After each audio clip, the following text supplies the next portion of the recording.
A já snad kromě domácích porodů nevím o jiném tématu, které by vzbuzovalo tak obrovskou hysterii, jako je očkování. Do té doby, než bylo očkování, tak na ní umírali miliony, 100 miliony lidí, zanechávala trvalé následky a tak dále. My už očkujeme i proti nádorům. Možná i, že vakcíny se dostanou do stádia, že budou pomáhat i těm, kteří už ten nádor mají.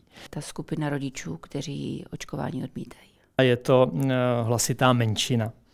A pohybujeme se v každém evropském státě, včetně České republiky, někde kolem 5–8% populace. Jak rozpoznám to, že jsem jenom unavená a smutná?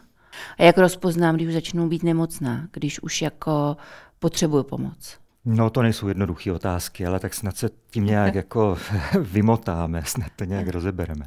Mně se strašně líbilo to, co jste řekla na začátku, že je normální být různý. Jo, to je strašně důležité si říct, že neexistuje nic jako norma. Každý z nás je jako jiným způsobem zajímavý a každý z nás má jiný těžkosti, jiný Achillovy paty a dobře, že to tak je. V pestrosti je síla. Vzpomínáte si, jak v Lásce nebeské ten malý zamilovaný chlapec říká svému otčímovi, co pak něco na světě bolí víc než zlomené srdce? No, nebezpečná bolest srdce se pozná. To se pozná, protože je to pocit, který většina těch lidí v případě, že je to poprvé, ještě opravdu nikdy nezažila. Někdo říká, že to opravdu svírá, jako byste měla sevřenou pěst kolem srdečního svalu. Asi většina lidí, kteří obdobnou příhodou srdeční projdou, tak si zavolají sanitku a vy je v nemocnici zachráníte. Je to tak ve střední Evropě? Vnímám to dobře. Máte úplnou pravdu. Většina pacientů to tak skutečně má, jakkoliv se velmi špatně odhaduje, kolik procent nemocných s infarktem myokardu se k té pomoci lékařské vůbec nedostane. Já bych si vlastně s vámi ráda povídala o onemocnění čistě ženském, které způsobují papilomaviry.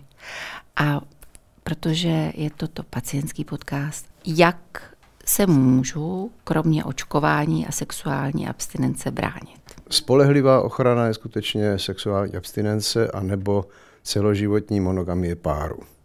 V tom případě je to skutečně bezpečné. Jsou ty hezké případy, kdy lidé chodí na prevenci. Proto je ten můj obor tak optimistický.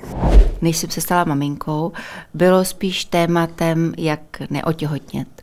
A dneska mám pocit, že zásadní otázkou pro mnohé ženy, mezi kterými žiji, je právě jak počít. Radu nemám, ale jako informace jo.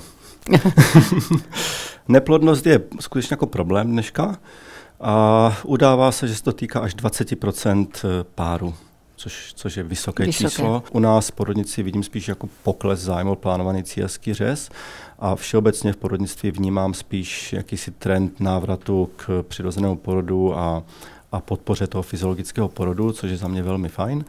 A nezapomeňte, že je nesmírně důležité někoho milovat a být milován.